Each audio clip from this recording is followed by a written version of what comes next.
Dice el diccionario: tendencia, de tender, propender, inclinación o propensión en las personas y en las cosas hacia ciertos fines. Pero los fines no siempre son ciertos, ni las inclinaciones adecuadas. Tendencia, de tender, propender, inclinación o propensión en las personas y en las cosas hacia ciertos fines. El mañana nunca llega, pero las tendencias se manifiestan hoy. Inclinación o propensión en las personas y en las cosas hacia ciertos fines. Lo que mañana va a ser noticia y pasado simplemente olvido es una semilla, un germen de realidad que se manifiesta en las tendencias. Inclinación o propensión en las personas y en las cosas hacia ciertos fines. Tendencias, las noticias del mañana.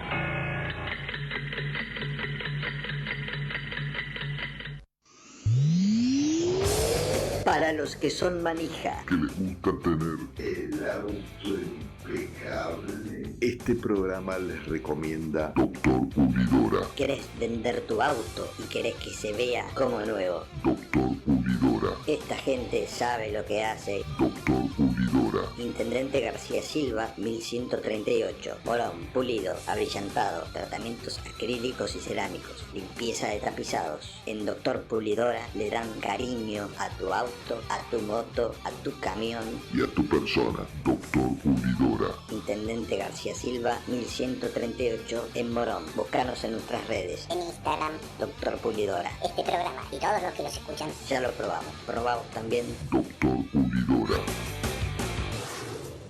¿Sabías que el 50% de los residuos domiciliarios son orgánicos compostables? SEAMSE es la principal productora de compost de la Argentina y lo hace a partir de los residuos. Entérate más en www.seamse.gov.ar y en sus redes sociales. SEAMSE, Ingeniería Ambiental. La Universidad Nacional de La Matanza hace más de 30 años que está comprometida con la educación pública y gratuita. Más de 65.000 estudiantes, líder en el ranking de eficiencia educativa de Argentina. 70 carreras de grado, posgrado y pregrado.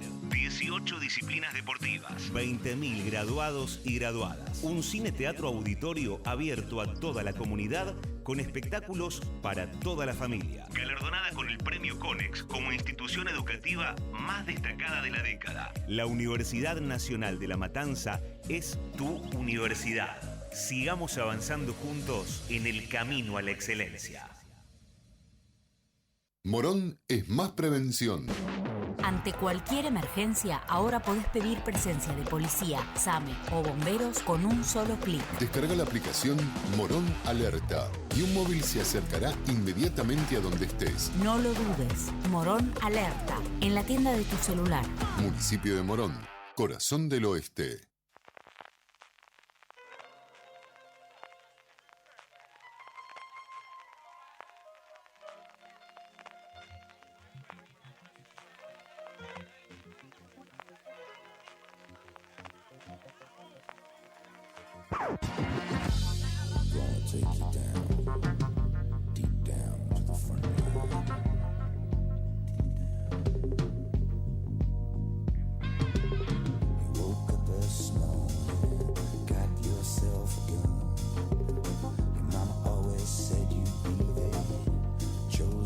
Hola, ¿cómo les va? Arrancamos un nuevo programa de tendencias aquí en Ecomedios AM1220. Estamos con José Venturini en la producción. José o Marcelo, tengo unos conocidos que le dicen más Marcelo que José, pero yo lo conozco, vi su documento. Por supuesto que se le pide todo tipo de papeles a la gente que trabaja con tendencias y dice José Marcelo Venturini, así que tengo entendido que es José.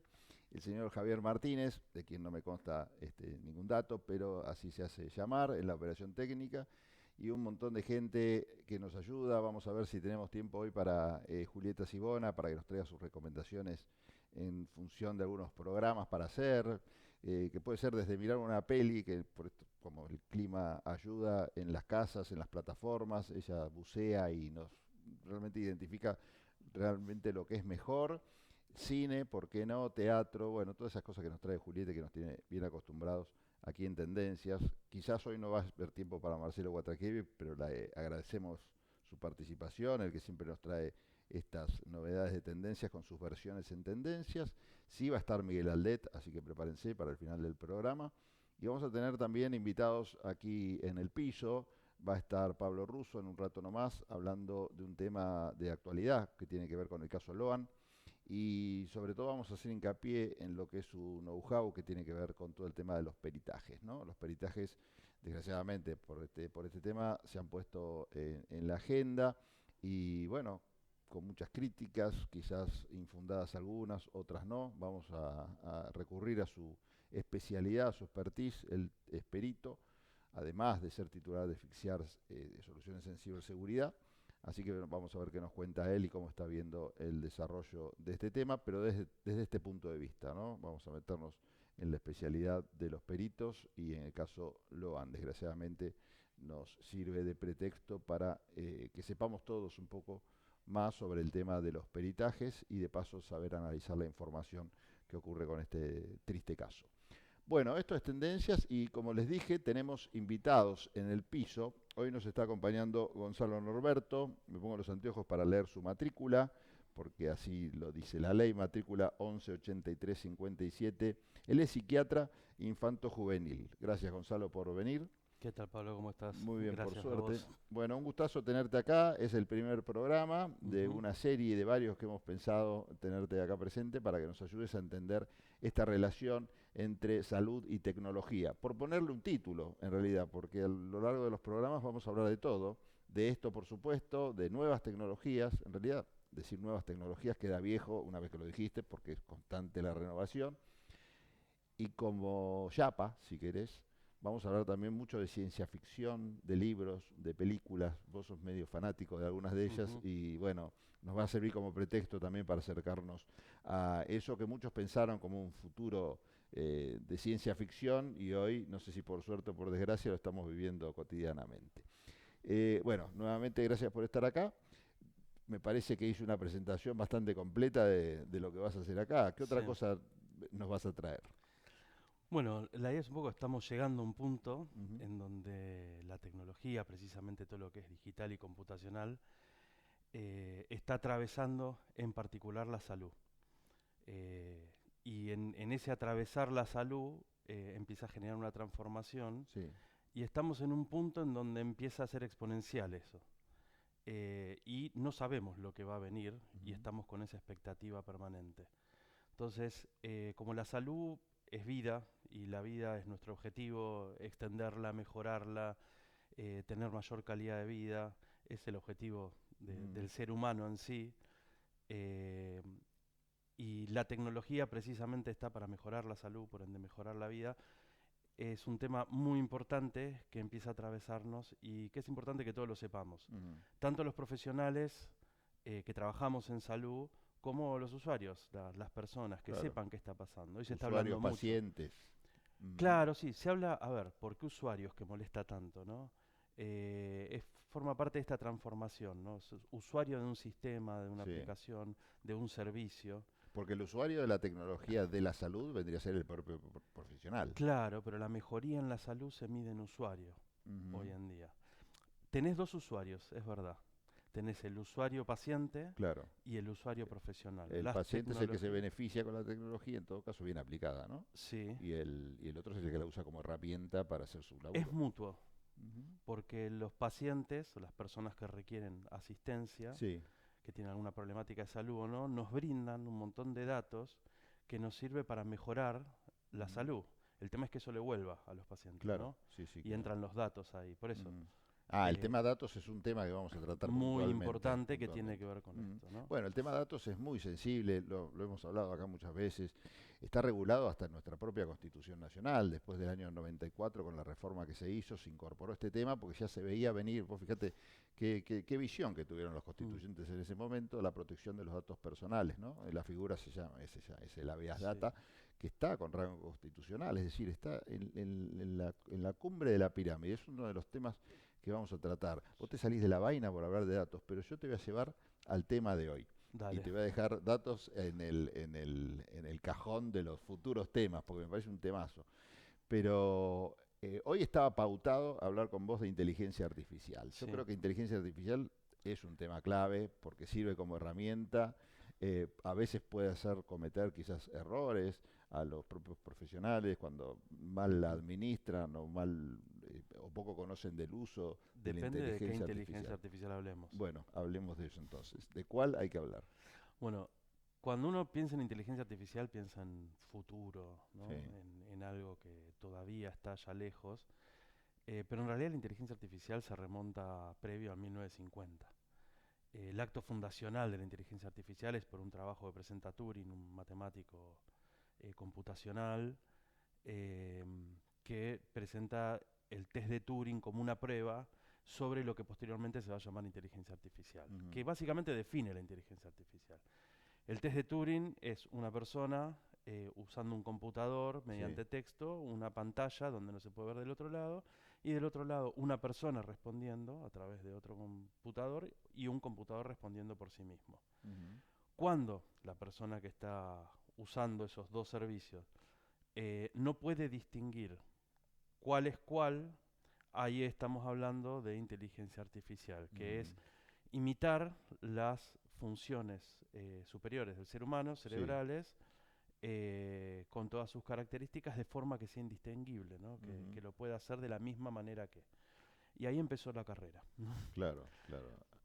Si uno dice, ¿te acordás cuando Kasparov jugó al ajedrez con, creo que era de IBM? Sí. Bueno, eso era inteligencia artificial, es inteligencia artificial. Sí, claramente. Ya, y si uno se empieza a remontar hacia atrás, la inteligencia artificial está presente en muchas cosas. En el FIFA, jueguito que se veía de arriba, ya tenía inteligencia artificial, aprendía de las jugadas. Así que bueno, la inteligencia artificial básicamente es eso, es imitar las funciones cerebrales, o sea, el pensamiento del ser humano, la inteligencia, en sus diferentes campos, no en todos.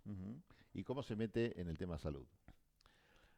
Bueno, en salud está desde el vamos también. 1960 nace Elisa, que es una terapeuta, que te contesta, te devuelve vos vas hablando y te hace preguntas. 1960. 1960 y algo. Sí. Es un programa por texto que tenía... Vos le contabas algo y te armaba una respuesta en forma generativa según ciertas reglas, ¿no? Además de esto hay un montón de reglas. Sí, parámetros, claro. Claro, y mucha gente la confundía, o sea, muchos se sorprendían, o sea, que esto que estamos viendo hoy de inteligencia artificial como terapeuta es algo que es histórico, que viene haciéndose hace mucho, pero las capacidades y las limitaciones eran muchas. Cuando vos le hacías un texto específico a propósito, hacías fallar a Elisa, como pasa hoy con ChatGPT. Claro, sí, ¿no? que muchas veces tenés que andar indicándole para dónde va porque te das cuenta que la pifia, ¿no? Claro, bueno, entonces la inteligencia artificial que tuvo su invierno hacia finales del siglo pasado, a partir del 80, empezó a armarse en nichos más chicos, en lugares acotados. ¿Por qué decís que tuvo su invierno? Porque se infló y como no podía avanzar porque se necesitaban cosas que no había, se pinchó hasta ahora, ¿no? Dicen que esta es la segunda ola de inteligencia artificial, ¿no? De esa expectativa.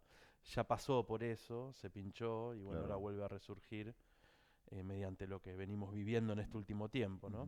¿Ese resurgir lo podés identificar más o menos hace cuánto tiempo que se dio? Es progresivo, pero yo personalmente creo que allá entre el 2010 y el 2014, cuando empiezan a aparecer la grande cantidad de datos y se empieza a utilizar el machine learning o los algoritmos de búsqueda y de conocer al consumidor, que te entrego herramientas gratis, ¿no? Los datos. Y vos me das datos de tus movimientos y tus consumos. A partir de ahí empieza a crecer fuertemente con machine learning y big data todo lo que conocemos hoy. Claro, ese es el momento del resurgir. Claro, y en cuanto a lo físico, en el momento que se empezaron a hacer procesadores duales que podían repartir en paralelo el funcionamiento de cómputo, bueno, ahí empezó obviamente a encontrar lugar la inteligencia artificial para poder desarrollarse, no tenía esa capacidad. Y me meto otra vez en el nicho de la salud, para ver un poco esa evolución que nos contabas desde Sofía, ¿era?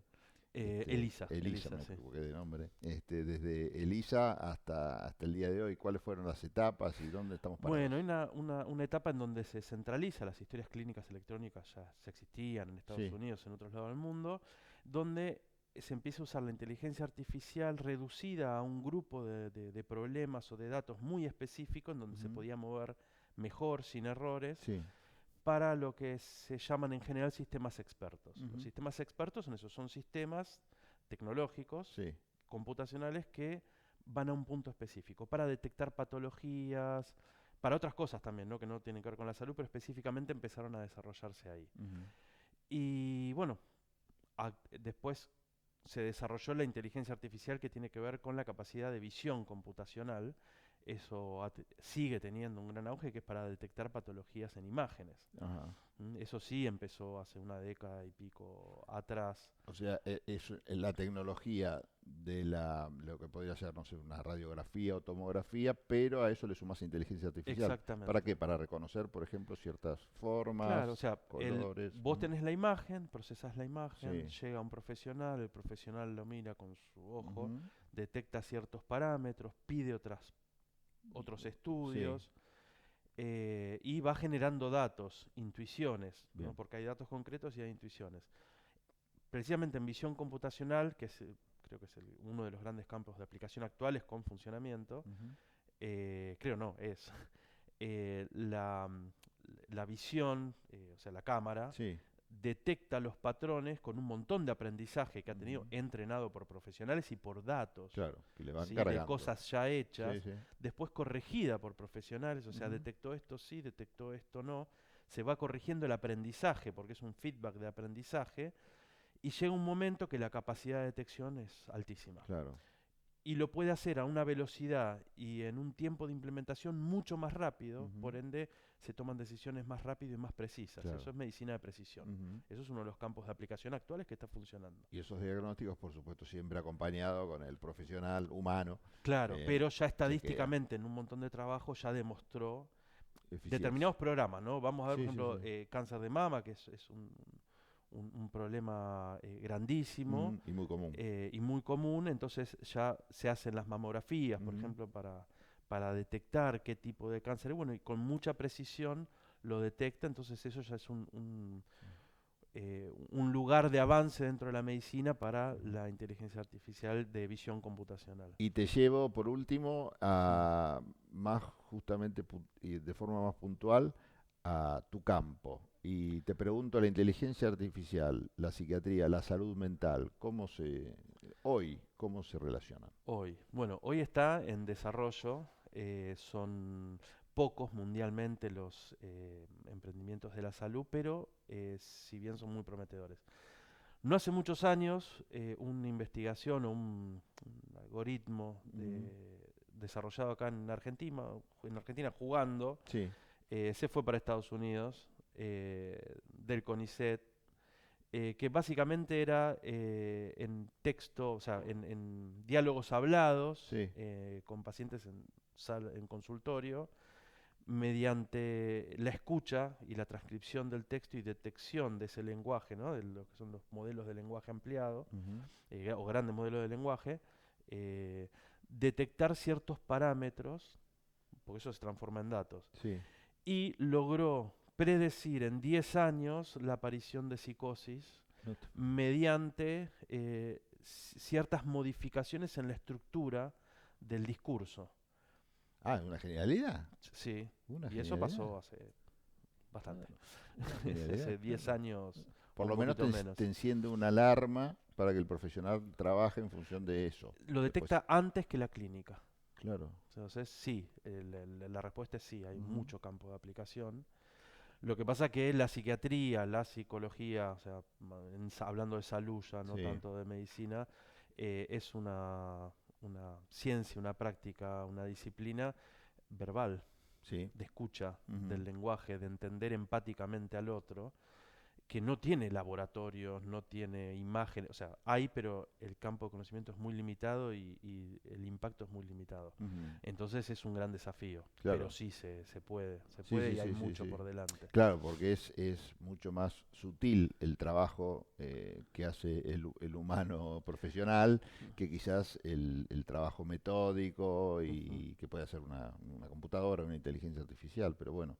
Me asusta un poco que me cuentes todo esto. Pero después... Está bien que asuste, porque es mirar hacia adelante y no se sabe a dónde va a llegar, pero viene con nosotros hace mucho. No está recién ahora está tomando importancia porque ha avanzado mucho. Un día de estos conversamos también cómo lo están tomando ustedes, los profesionales, el tema, ¿no? Que sí, es otro complejo. tema, ¿no? Psicólogos, psiquiatras en particular y después el resto de los profesionales de la salud. Hemos visto algunas experiencias, pero también va a quedar para la próxima, con la pandemia recientemente y el uso de lo que son las recetas digitales. Que tuvo también gran controversia. Había dos posiciones que tenían dos bibliotecas, podríamos decir, justificando el uso o el no uso como baluarte, ¿no? Entonces, bueno, me parece Se podría agregar una tercera, seguro. A ver, decímela nada más como título. ¿Qué pasa con la matrícula médica? ¿Queda raptada dentro de empresas y la libertad profesional para actuar? Bueno, piola tema para que sobre todo nos escuchen los profesionales entonces de la salud. Así es. Y por qué no las empresas de medicina, ¿no? Los empresarios que andan por ahí también. Bueno, temas que están surgiendo así de la charla nomás, que engrosan la lista de temas que armamos previamente a esta charla. Gracias, Gonzalo. No, gracias a vos, un gusto. Igualmente. Bueno, estuvimos con Gonzalo Norberto, quien es psiquiatra infantil juvenil, matrícula 118357. Nosotros seguimos en Tendencias. Tendencias. Conté de testamento, conté de tenaz, conté de totalitario, conté de trampa, conté de tranquilidad, conté de tapujo, conté de títere, conté de taquilla, conté de tesón, conté de tumba, conté de tosudo, conté de transmitir, conté de trampa, conté de trascendente, conté de tedio, conté de tempestad. Conté de tilo. Sí.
Hola, buenas tardes amigos y amigos de Tendencias. Acá estoy nuevamente para contarles sobre nuestro programa de los sábados, el que hacemos con Pablo Galeano en FM 87.9, la radio de la Universidad de Buenos Aires.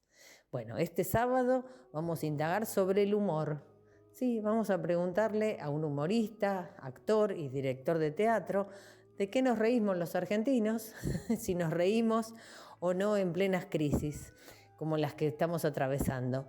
Así que bueno, ahí vamos a recibir en el estudio a Sergio Sousa. Él es actor, es humorista y también es director de teatro.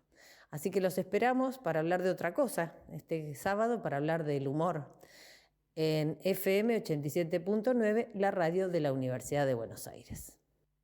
Ecomedios.com, AM 1220. Estamos con vos. Estamos en vos. American and Merit Hoteles. Primera cadena hotelera argentina. 3, 4 y 5 estrellas. Más de 20 destinos de Argentina y el Cono Sur. Aprovecha el código promocional Puro Branding con el 10% de descuento para los hoteles American Córdoba Park, American Executive Córdoba, American Buenos Aires Park, Merit San Telmo y American Executive Mendoza Hotel hasta fin de año. No válido para fines de semana largos. American and Merit Hoteles. Informate en ecomedios.com. Seguinos en TikTok, @ecomedios1220. Estamos escuchando Tendencias con la conducción de Pablo Galeano. ¿Sabías que SEAMSE produce electricidad a partir de los residuos? En SEAMSE utilizamos tecnología de última generación para disminuir la contaminación ambiental y el calentamiento global. SEAMSE, Ingeniería Ambiental. Para los que son manija, que les gusta tener el auto impecable, este programa les recomienda Doctor Pulidora. ¿Querés vender tu auto y querés que se vea como nuevo? Doctor Pulidora. Esta gente sabe lo que hace. Doctor Pulidora. Intendente García Silva, 1138. Morón, pulido, abrillantado, tratamientos acrílicos y cerámicos, limpieza de tapizados. En Doctor Pulidora le dan cariño a tu auto, a tu moto, a tu camión y a tu persona. Doctor Pulidora. Intendente García Silva, 1138 en Morón. Búscanos en nuestras redes. En Instagram, Doctor Pulidora. Este programa y todos los que los escuchan ya lo probamos. Probamos también Doctor Pulidora. La Universidad Nacional de La Matanza hace más de 30 años que está comprometida con la educación pública y gratuita. Más de 65.000 estudiantes, líder en el ranking de eficiencia educativa de Argentina. 70 carreras de grado, posgrado y pregrado. 18 disciplinas deportivas. 20.000 graduados y graduadas. Un cine-teatro auditorio abierto a toda la comunidad con espectáculos para toda la familia. Galardonada con el Premio Conex como institución educativa más destacada de la década. La Universidad Nacional de La Matanza es tu universidad. Sigamos avanzando juntos en el camino a la excelencia.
Seguimos en Tendencias y estamos comunicados con María Rosa Dabagnino. Ella es referente de Republicanos Unidos y también especialista en temas ambientales. María Rosa, ¿qué tal? Buenas tardes. Pablo Galeano te saluda. ¿Cómo te va?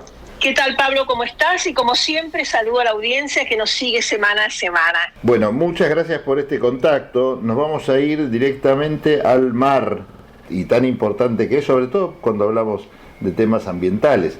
Estos temas parece que a veces llaman la atención de los países. Se han firmado muchas convenciones en función también de cómo proteger el mar y de qué derechos le corresponden a cada país del mundo en función de territorios, pero a veces también parece que estos temas pasan al olvido por situaciones más mundanas. ¿Qué nos puedes decir?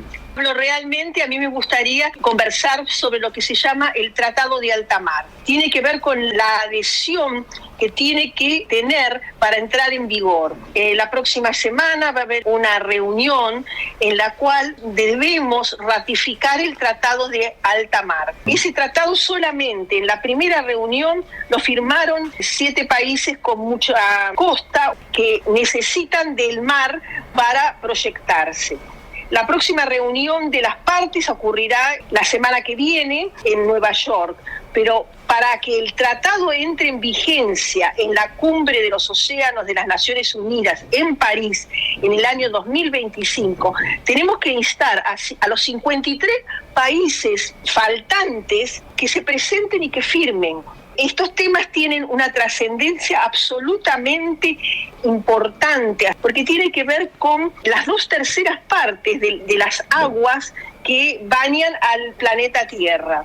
Tiene que ver con las rutas migratorias de las especies, tiene que ver con el control de la contaminación. Todos esos temas deben ser abordados el año que viene para que este tratado entre en vigor en el 2025. El tema tiene un punto de partida, que hay que salvar el alta mar para elaborar un plan para el cambio climático.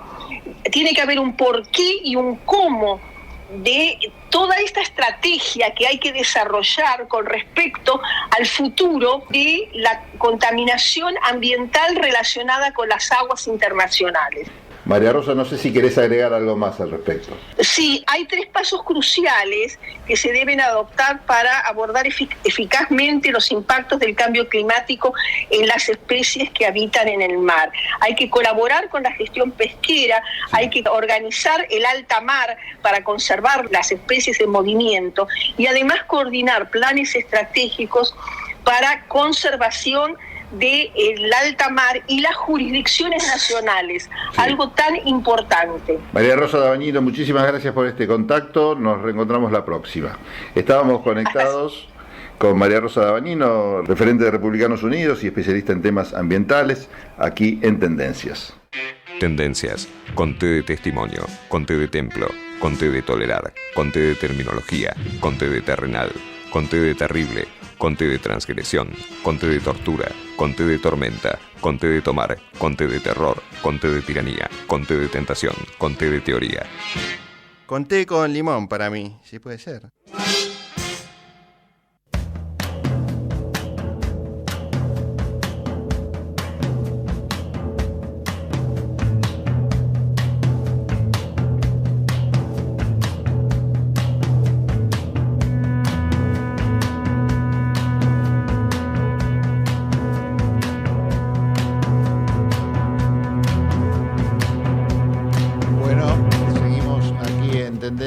Y les cuento antes de dar pie a Julieta Sibona que tenemos muchísima información, no es de la mejor, pero y tratamos de no meternos mucho en la coyuntura, dado que este programa, como sale una sola vez a la semana, la verdad que no tenemos muchas ganas, ¿no?, de seguir lo que es el día a día. Y es un programa más para que quede en el archivo, para que lo escuche usted, señora, señor, mientras lava el auto, mientras anda dando vueltas por ahí, desde Spotify, más que al aire. Pero hoy es martes, martes 2 de julio y la verdad que están pasando cosas sumamente preocupantes desde donde se mire, ¿no?, sobre todo en materia económica. En materia económica el riesgo país sube, los bonos se caen, son todas malas señales de los mercados para con lo que es la Argentina y la perspectiva de la Argentina. El dólar, el riesgo país sube, no sé si dije el dólar sube o el riesgo país, pero ambos están a la subida, bastante preocupante. Algunos están hablando hasta de un reemplazo, miren cómo son las cosas, de Caputo por Guillermo Franco, directamente en economía. Se está hablando eso, hoy martes 2 de julio. Yo no sé, esto es un disparate. Sobre todo si uno piensa de qué puede servir, ¿no? De qué puede ser útil un cambio de personas, cuando en realidad lo que se está implementando, y en todo caso generando problemas, según la visión de muchos, es el plan, no las personas, ¿no? El plan Caputo, que la verdad que fracasó ya con Macri, por más que era un plan muchísimo más tranquilo, está, según muchos índices, realmente al borde del colapso, y el gobierno plantea locamente, por lo menos en los pasillos, como una solución el cambio, ¿no? El cambio por Franco. Muchos dicen, no, Franco no es el hombre es Sturzenegger. Yo no sé qué es lo que pasa por la cabeza de estas personas que ven en Franco, en Sturzenegger, una posibilidad de cambio de algo, ¿no? De hecho, el plan que se está llevando a cabo, que el titular de Economía es Caputo, pero este plan que se está llevando a cabo no es otro que el plan de Sturzenegger. Y Franco es una figura que en todo caso le está sirviendo mucho a Milei en la política. No sé qué puede llegar a ser en materia económica. Pero hablando puntualmente de Sturzenegger, lo que vemos que se está llevando a cabo ahora es el plan de Cambiemos, o de Juntos por el Cambio, llámese como se llame. No es otra cosa. Yo diría más puntualmente que es el plan del PRO. El plan del PRO, y eso explica por qué el apoyo total del PRO al plan, y quizás explica en parte por qué el apoyo también del radicalismo a este plan, ¿no? Es el plan de Sturzenegger, es el plan del PRO el que se está llevando a cabo, no es el plan de Milei, principalmente porque Milei no tenía plan. Si uno reduce el plan de Milei a lo que era la ley bases original, con todos esa cantidad, esos cientos de leyes, de las cuales quedaron solamente un par de cientos, con suerte, tampoco era el plan de Milei el tema de la ley base. Sobre todo si se mira cómo esas ley bases era una suerte de no sé si mamarracho es la palabra, pero compilado caprichoso de leyes que se contradecían entre sí, y muchas contradecían la propia Constitución, la jurisprudencia de la Corte Suprema de Justicia. En definitiva, no era un plan, se notaba que era un rejunte no planificado. Si hay algo contrario a esto, a lo no planificado, es la palabra plan. O sea, acá no había plan. Lo que se está implementando sí es el plan del PRO.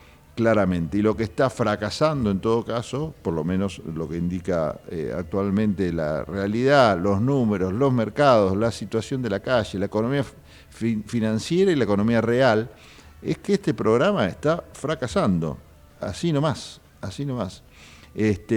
No hay herramientas que le permitan, si no se trata de un cambio fuerte, que permitan salir de esta situación. Por lo menos no se ven, o por lo menos no se les ocurrieron a las personas que están en el gobierno. Es cierto que desde el gobierno no se puede hacer demasiado, la realidad es esta, no hay muchos planes. Uno gobierna, se sienta y hace lo que puede, con lo que tiene.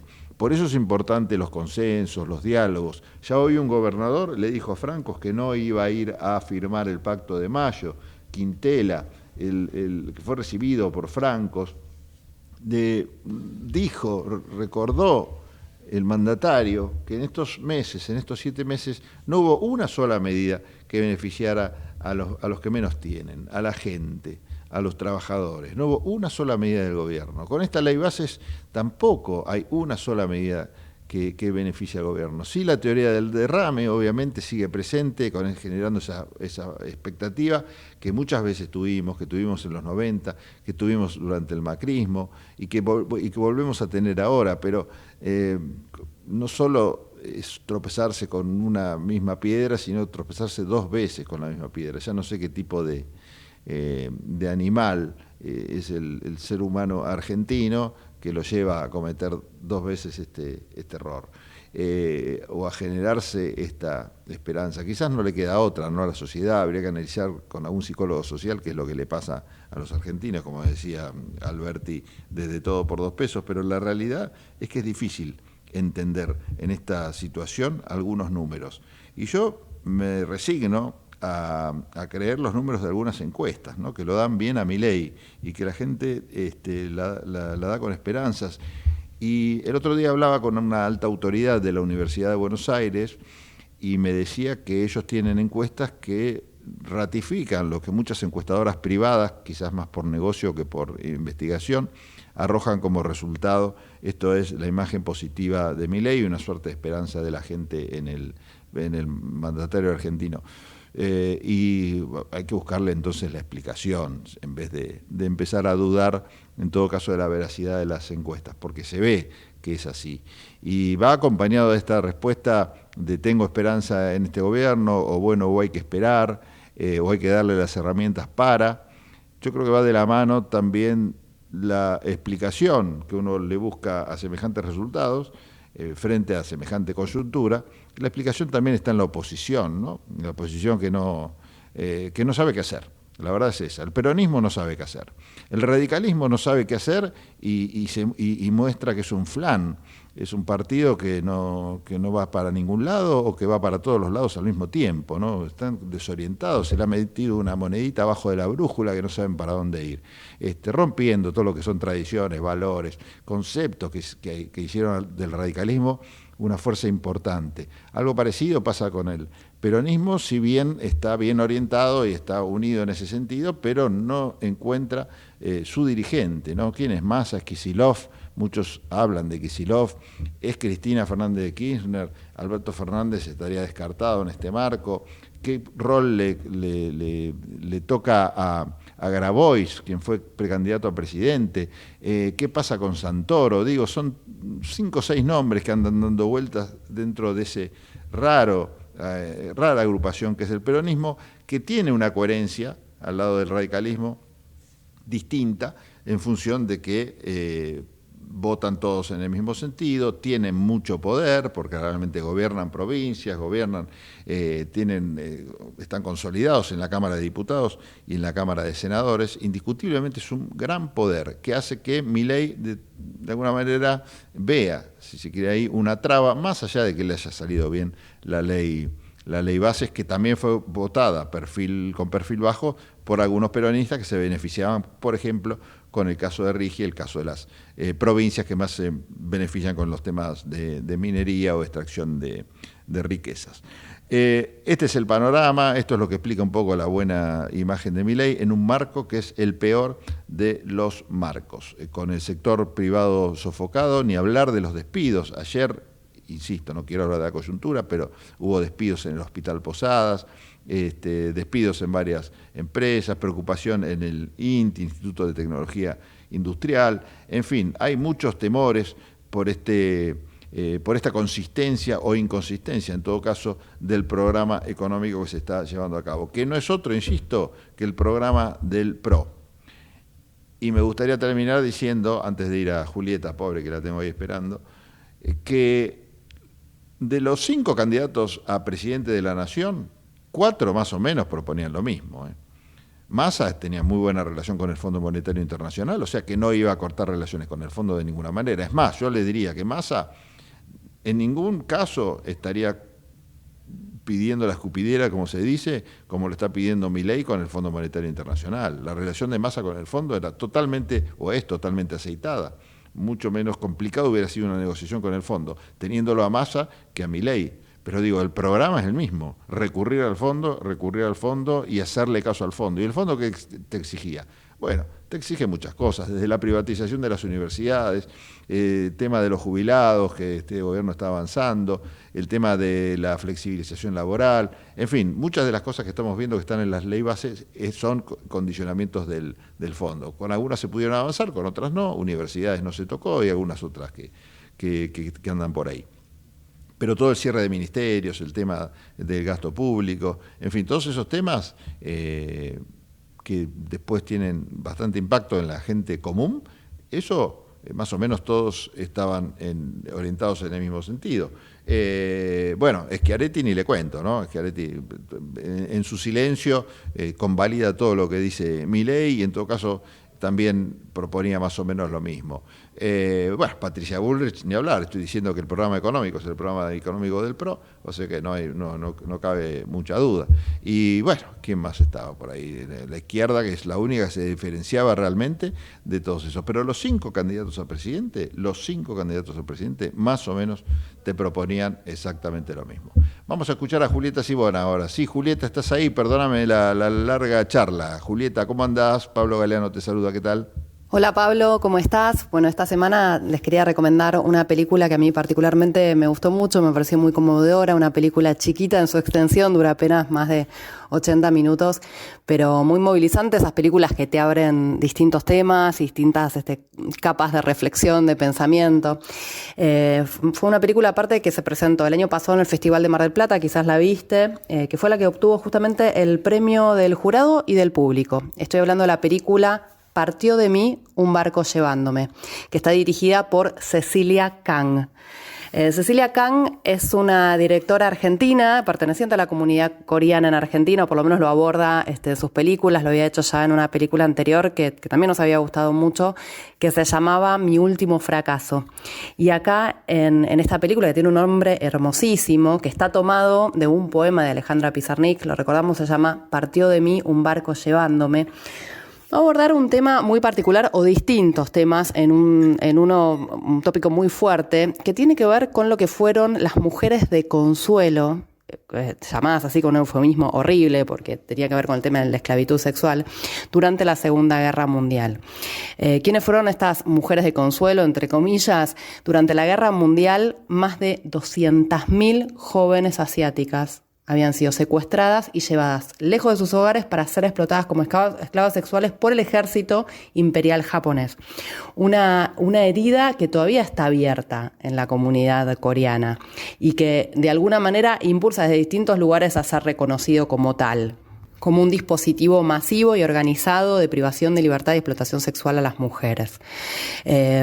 Pero ¿cómo lo va a abordar? No es que va a representar este tema en su película, sino que va a hablar de las mujeres argentinas pertenecientes a la comunidad coreana.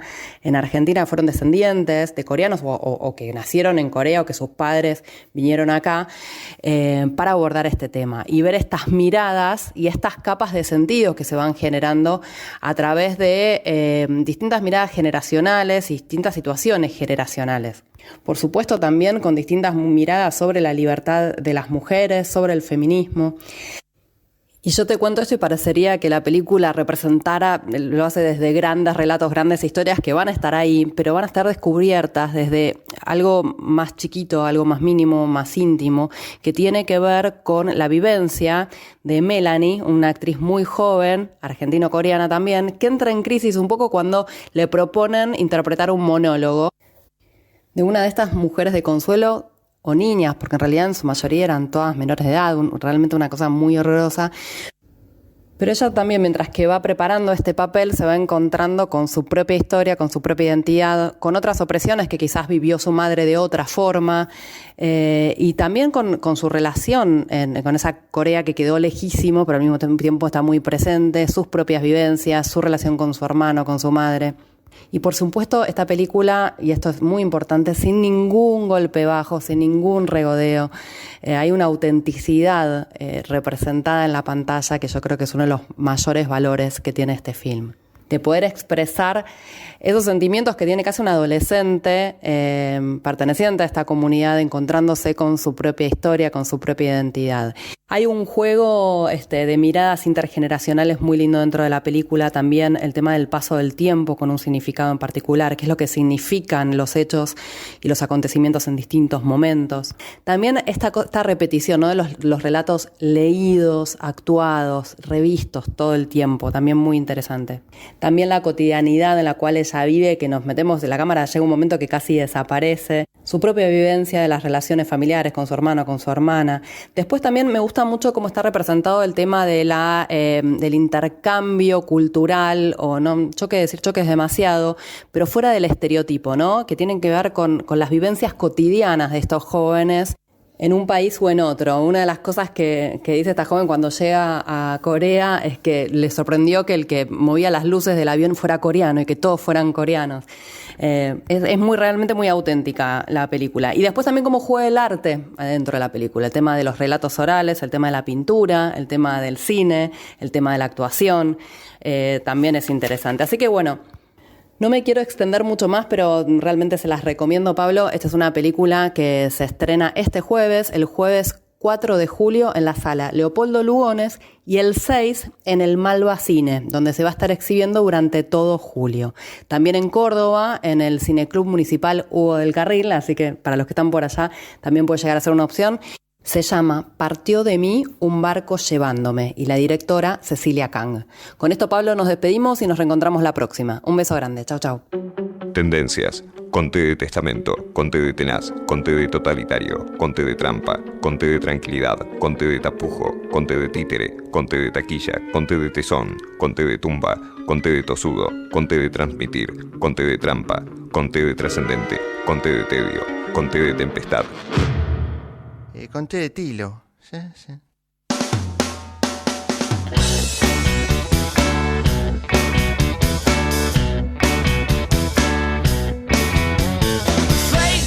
San Francisco echo through the room. More point to a wedding disco without a bride or groom.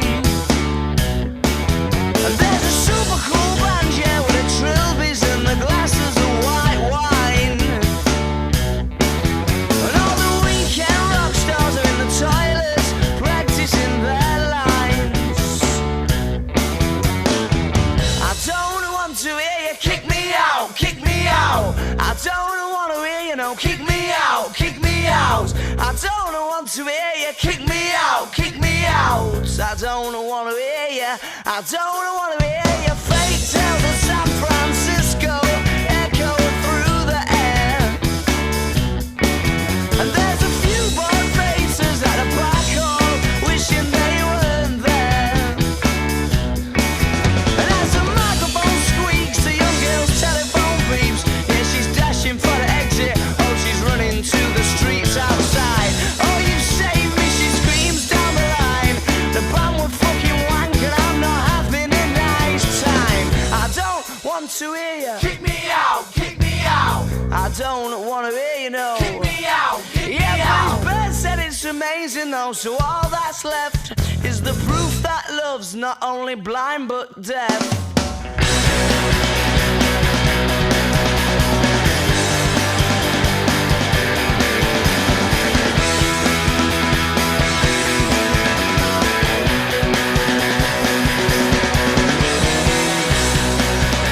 He talks to San Francisco, he's from a hunter's bar. I don't quite know the distance, but I'm sure that's far. Yeah, I'm sure it's pretty far. And yeah, I'd love to tell you all my problem. You're not from New York City, I'm from Rockland. So get off the bandwagon and put down the Tanda, pero quiero hacer hincapié en dos o tres situaciones interesantes que hablan de dos países con características similares. Usted me va a decir cuáles, y yo le diría Argentina y los Estados Unidos. ¿Por qué? ¿Y en qué se parecen Argentina y los Estados Unidos en este momento particularmente? En que no importan los hombres, sino que importan las políticas, en todo caso, que se realicen. En Estados Unidos particularmente hay dos personas que son principalmente tomadas en cuenta en estos momentos de campaña por las próximas elecciones, que son el propio presidente Biden y su contrincante, el expresidente Donald Trump.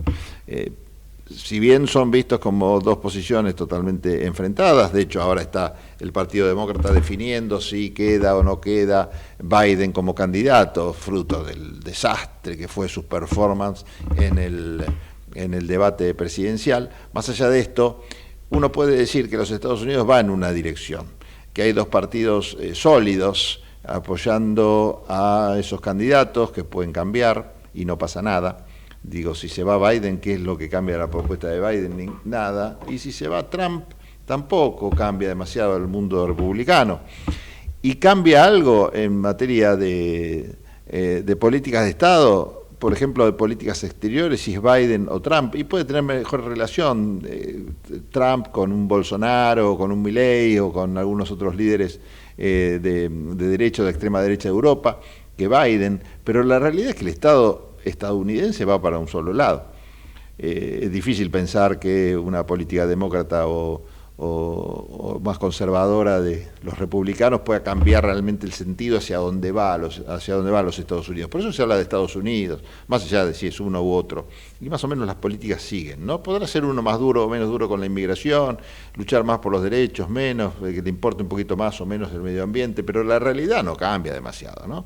No solo porque el poder presidencial está, si bien es muy fuerte también en los Estados Unidos, pero tiene herramientas el Congreso como para que no haya, por ejemplo, decretos de necesidad y urgencia por parte del presidente. En fin, va para un lado. Y usted dirá, me dijiste que en 30 segundos me tenés que decir en qué se parece la Argentina a todo eso.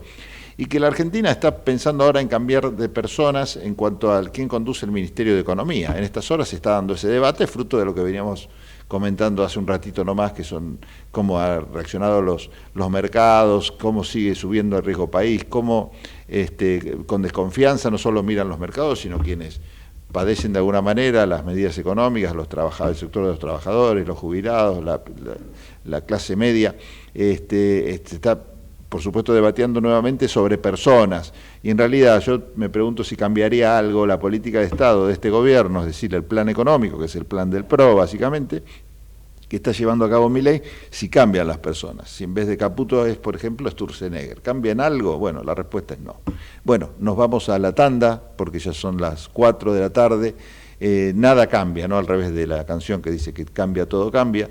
Nada cambia si cambian las personas. En esto quizás es lo único que nos parecemos por estas horas a los Estados Unidos.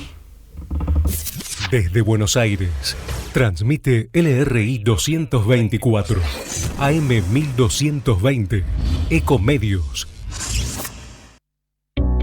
Dona sangre.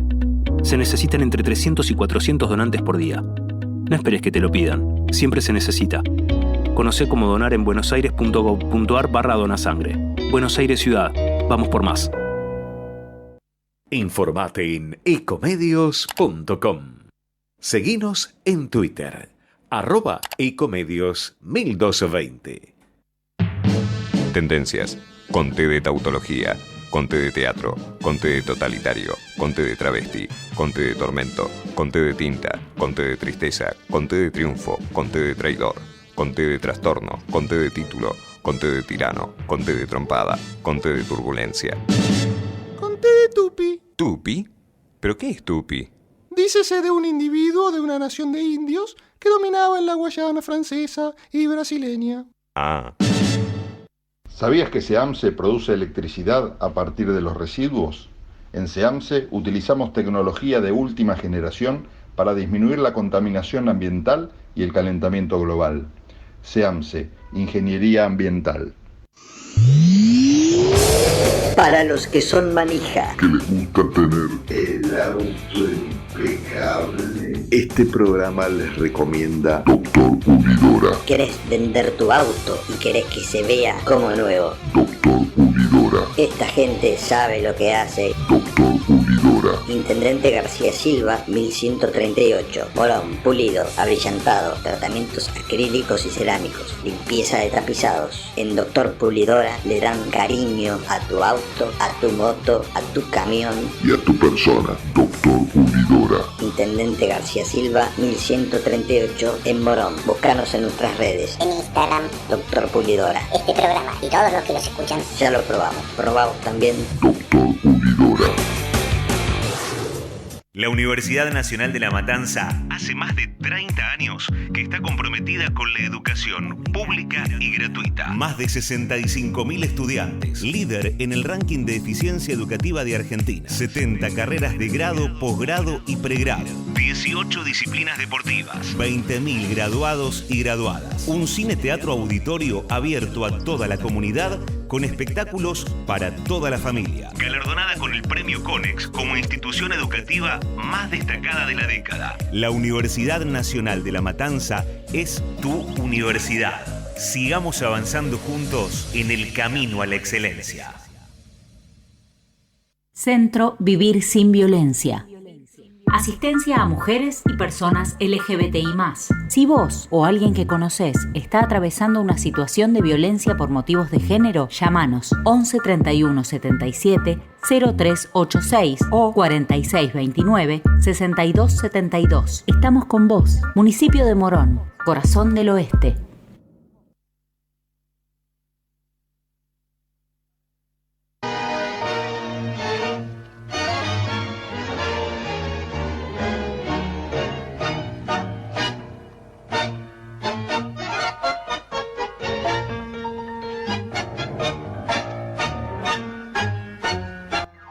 Hola, soy Marina Combis y les doy la bienvenida a una nueva entrega del ciclo Ritual Tango, en el que difundimos el tango en todas sus expresiones. La movida tanguera de Argentina y del mundo, el tango del siglo XXI y los pioneros del género, porque hay muchas historias tangueras que merecen ser contadas. Hoy compartiremos un fragmento de la entrevista que le hicimos a Sebastián Barbuy, inventor junto con Mariano Godoy del bandoneón digital, una nueva forma de tocar y de crear música nueva. Los pilares de Bandólica son acceso, identidad y educación. El 11 de julio, en el marco del Día Nacional del Bandoneón y en homenaje al nacimiento de Aníbal Troilo Pichuco, celebrarán el lanzamiento oficial y la entrega de la Bandólica AT1, el modelo Aníbal Troilo, el sonido del bandoneón mayor de Buenos Aires. Los invito a compartir un fragmento de esta nota que podrán escuchar completa en Spotify en nuestro podcast Ritual Tango.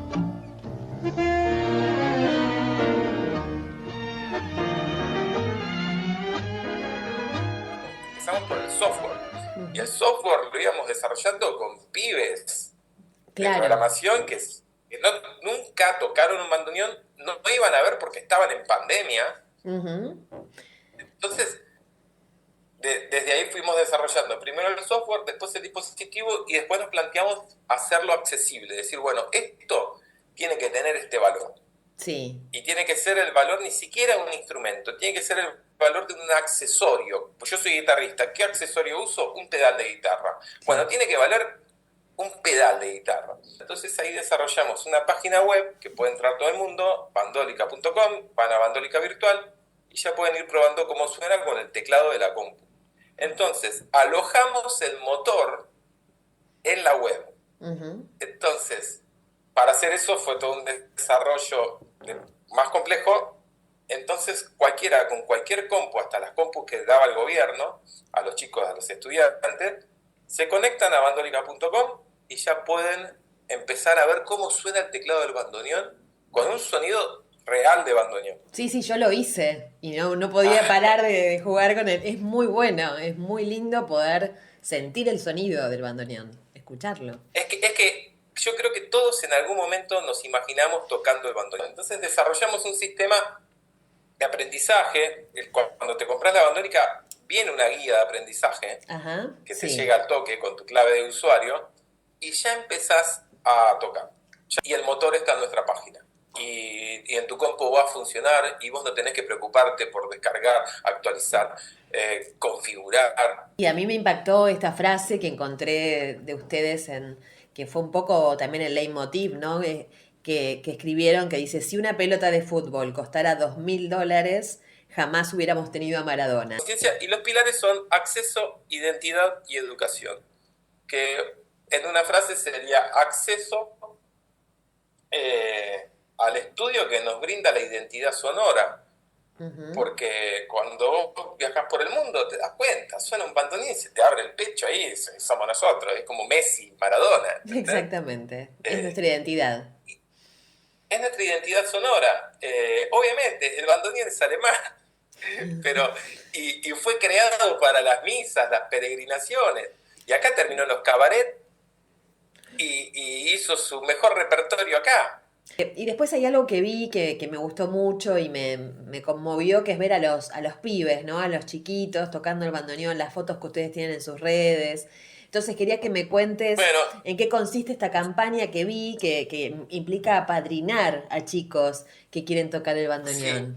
Sí. Y vamos a empezar a llamarlo RCA, como el sello, RCA Víctor. Sí, claro. Pero en realidad se va a llamar responsabilidad colectiva. Responsabilidad colectiva argentina. Es una responsabilidad colectiva que los pibes toquen el bandoneón. Sebas, contame cómo es ahora el nuevo modelo Aníbal Troilo que están lanzando en estos días.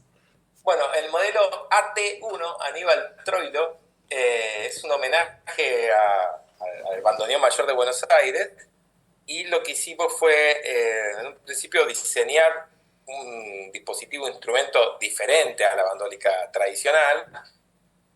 Ya comienza con un pedal como si fuera de guitarra, ya incluye un pedal que es un open close, le decimos abriendo y cerrando, cambiás de modo abriendo y cerrando, que en el bandoneón cambian las notas, con un pedal.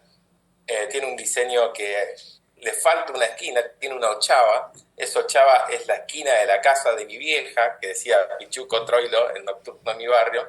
Le hicimos una ochava en homenaje a la esquina de la casa de su vieja, de su madre. Tiene otros materiales, es negra, y tiene muchos materiales que son de un bandoneón real. Y ese bandoneón tiene esa voz, como la voz de Pichuco, como la voz del polaco. Tiene una grela, ¿viste? Sí. Y en otras notas suena muy sedoso, como si te hablara Pichuco bajito, suena con una dulzura.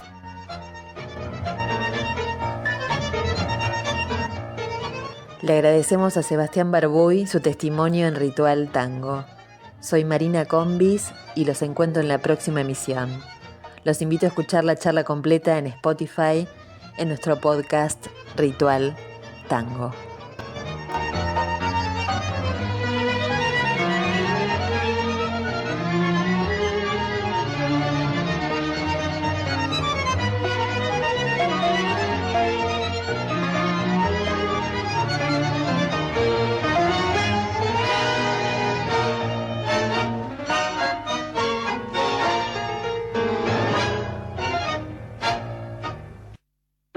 Tendencias. Conté de testamento, conté de tenaz, conté de totalitario, conté de trampa, conté de tranquilidad, conté de tapujo, conté de títere, conté de taquilla, conté de tesón, conté de tumba, conté de tosudo, conté de transmitir, conté de trampa, conté de trascendente, conté de tedio, conté de tempestad.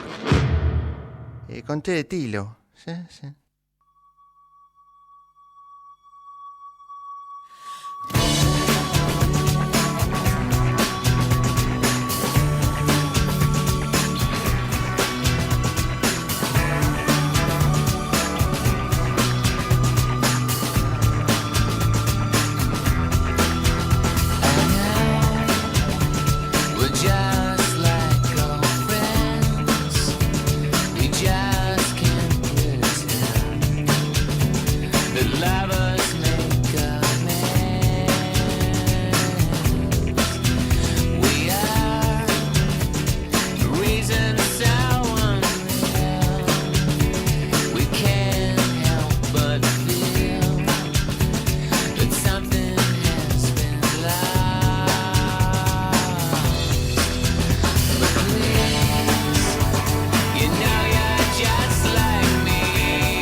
Bueno, seguimos en Tendencias, han pasado 11 minutos desde las 3 de la tarde y como lo prometido es deuda, vamos a ir cumpliendo de a poquito con los pendientes que tenemos. En un rato va a estar Pablo Russo hablando sobre temas que están vinculados a los peritajes. Él es un experto en el tema, él es perito, es auxiliar de la justicia, y nos va a dar una mano para entender el caso Loan, por lo menos desde este lado, ¿no?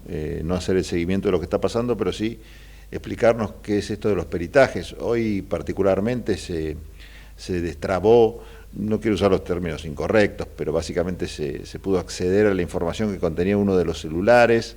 Nos va a contar Pablo seguramente a qué información se puede acceder y cuál no, qué pasa si se borra esa información, si queda, si no queda, y también la justicia, ¿no? Qué ponderación hace de todo esto, que pueden ser pruebas o simplemente ayuda para que el juez vaya sabiendo por dónde viene la cosa y después pueda dictaminar su sentencia, o en este caso ayudar o no a la investigación.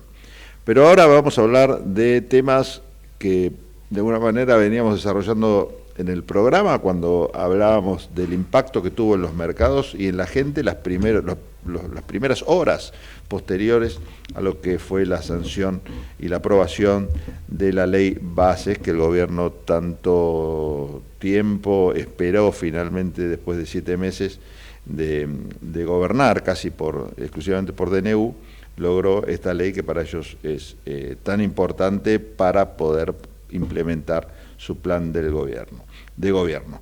El doctor Marcelo Saleme Murad es abogado, especialista en Derecho Tributario y asesor de empresas también, a quien le agradecemos la presencia hoy acá en el programa. ¿Cómo andás, Marcelo? Gracias a vos, Pablo. Muy bien. ¿Y vos? Bueno, bien, por suerte, gracias por venir. Y nos vas a ayudar a entender, si podés y si nos haces el favor, qué es lo que falta decir del RIGI, este régimen que ya en el título suena muy interesante porque es de incentivo a grandes emprendimientos, que fija algunos temas que han sido, bueno, más que discutidos, y eso está bien, y está bueno que suceda porque deja las claras, en todo caso, de qué se trata en ambas cámaras, ¿no? En senadores y en diputados. Pero, el cronómetro se prende después de la aprobación de la ley Bases y empieza a correr el tiempo para que las empresas vengan a invertir. Esto claramente parece una herramienta interesante, ¿no? Algo que puede llegar a seducir a los grandes capitales en un marco de un país que también da señales en lo contrario, ¿no? En lo que es la cosa cotidiana. Y decíamos fuera de micrófono, bueno, hasta qué punto una empresa quiere venir o no quiere venir, por más que tenga todas las leyes a favor a la Argentina. Bueno, ¿el RIGI ayuda? Bueno, hay mucho para decir. En principio, no nos vamos a convertir en un paraíso fiscal. Eso es bueno. Claro, es decir, es una ley que propone una cierta normalidad, nada más. Es decir, ¿quién va a venir a la Argentina por esta ley? No van a venir por la ley, van a venir por las posibilidades que acá tengan de desarrollar algo que en otra parte del mundo no tengan. ¿Por qué? Porque en principio, en materia impositiva, si bien para nosotros parece algo súper maravilloso, en otras partes del mundo es lo más normal y hasta te diría que caro. Porque, por ejemplo, un 25% de impuesto a las ganancias, que sería el tope que pone el RIGI para las empresas que vengan, no es ninguna cosa extraordinaria. Tampoco es nada extraordinario que se le permita a las empresas hacer remesas de sus dividendos, ni que se le permita libre acceso a las divisas, que son ventajas que propone el RIGI, ni tampoco adelantos acelerados de amortizaciones, que son todas ventajas. ¿Por qué digo esto? Porque eso pasa en cualquier país normal del mundo. Claro, sería normalizar, tomo tu palabra normal, Así sería es. normalizar lo que era una situación económica y de negocios totalmente particular, por decirlo, por ser benévolos. Claro, Sí. porque nosotros tenemos una intrincada red de normas tributarias de otra índole que hacen que se castigue la producción. Entonces, en principio, ¿es positivo? Sí, es muy positivo, que trata de mantener una estabilidad jurídica, económica y cambiaria por 30 años para las empresas que se acojan al régimen. Recordemos también que no es solamente para empresas extranjeras, ¿no? Es para empresas nacionales, Claro. o sea, no hace diferencia. Habla así del monto del capital. El monto mínimo, que puede ser de 200 millones o que la reglamentación que se dicte lo puede llevar ese monto mínimo según empresa, según actividad, hasta 900 millones. Y en el caso de las exportadoras, hasta 1.000 millones o más de 1.000 millones de dólares. Entonces, la inversión es interesantísima. Por otro lado, ¿por qué nos va a beneficiar? Porque, por ejemplo, entre otras cosas, se les exige que utilicen por lo menos un 20% de proveedores nacionales. Esta también fue una gran discusión, ¿no? Porque estaba la idea de que con la implementación del RIGI iban a ser perjudicados por lo menos los más pequeños en esta materia, que no podían quizás convertirse en proveedores de los grandes, de las grandes emprendimientos. No los perjudica, a lo sumo no pueden ser muchos de ellos, pero otros sí. Es como si hoy viniera, vamos a suponer que hoy viene, así como tenemos una planta automotriz que acaba de invertir casi 600 o más de 600 millones de dólares para producir un nuevo modelo acá en Pacheco, vamos a suponer que viene otra automotriz y dice, bueno, yo voy a hacer el auto eléctrico, invierto 1.000 millones de dólares. ¿En qué perjudica al resto de la industria? En nada. Entonces, que nosotros hagamos un régimen que sea creíble ante el mundo no perjudica en nada a los argentinos. A lo sumo es el erario público, el fisco, el que resigna algún recurso que ilegítimamente hoy está recaudando, porque recordemos algo. Sí. En principio, no recaudemos nada. No recaudemos más. Es hora de empezar a aflojar. Recordemos que todo el sistema tributario argentino es un desquicio. Yo siempre lo grafico, ¿sabes cómo, Marcelo? Como una suerte de montaña de palitos chinos. ¿Te acordás el juego de los palitos chinos? Sí. Me sirve aparte para graficar el sistema tributario y también para graficar el sistema de los planes asistenciales. Porque donde vos tocas uno, se te puede caer la montaña. Claro. Está tan desarmado todo y tan poco coordinado. Esto que pasa con los planes sociales, que una persona por ahí recibe más de un plan por varias razones y que termina siendo inentendible. Lo mismo pasa con los impuestos. Un pyme paga impuestos por todos lados y paga hasta 2 o 3 veces si querés. Y compite con otros que están absolutamente en la economía informal. Ah, no, olvídate, si te Entonces, pones a... tu principal competidor Claro. no va a ser el que viene e invierte en los 200 millones y está absolutamente controlado. Tu principal competidor siempre es el que evade. Sí. Porque ese, siendo desleal con la competencia, obtiene una ventaja a la que vos no podés acceder. La economía informal. Claro, Sí, la economía informal. Pero por otro lado, debemos decir que hay muchos empresarios que si no evaden, es sabido que Mueren. no subsisten. Totalmente. Entonces, sí. nosotros tenemos un sistema... Sobre todo los pequeños y medianos. Nosotros tenemos un sistema tributario que está totalmente fuera de la ley. Fuera de lo que dice la ley, fuera de lo que establece la jurisprudencia de la Corte. ¿El sistema tributario? Todo el sistema, empezando porque tenemos coparticipación federal de impuestos, con una ley que debió haber sido sustituida, y no lo fue, que no es el sistema originario de la Constitución, que tiene un gran componente de discrecionalidad por parte del Poder Ejecutivo Nacional, que no estaba previsto en un sistema federal como es el argentino. O sea que la Constitución dice algo que la ley que reglamenta el ejercicio de ese artículo constitucional contradice. Es así. La Constitución no establece la coparticipación. Hablo de la Constitución de 1853. Sí. En la década de 1930 se dicta la primera norma que es un antecedente de la coparticipación, que es el impuesto sobre los réditos, que era un impuesto de emergencia. Bien, un impuesto de emergencia que sigue hasta el día de hoy. Como todas las emergencias. Claro, no se terminan nunca para el Estado, eso sí, para el ciudadano parece que no hay emergencias. Sí. Todas las emergencias son del Estado, el ciudadano nunca está en emergencia. Es algo raro lo que pasa en la Argentina, porque el 50% de pobres son ciudadanos, no es el Estado que es pobre.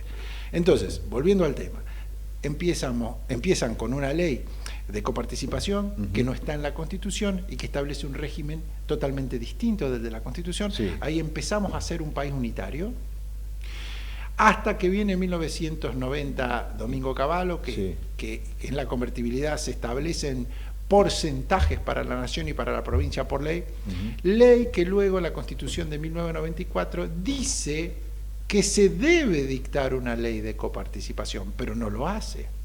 Y estamos a 30 años y según la ley, en el 96 ya tendríamos que haber tenido la ley de coparticipación y no la tenemos. Es decir, que es todo un sistema al margen de la Constitución, ¿verdad? Sí, es un sistema al margen de la Constitución. Un datazo, porque uno de los de los elogios a la reforma constitucional y que se lo adjudica el peronismo, es haber introducido dentro de la reforma un tema que ni el radicalismo ni el resto de los partidos tomaron en cuenta, que era el tema del federalismo. Pero según lo que vos me decís... Patearon en contra del federalismo. O sea, si lo que quisieron hacer era federalismo, leyeron el libro equivocado. Es como si yo quisiera hacer capitalismo y prohíbo la propiedad privada. Más o menos eso han hecho. Una contradicción. ¿Por qué? Porque los recursos que se recaudan en las provincias... La Constitución establece 2 tipos de impuestos, digamos, y quienes los recaudan.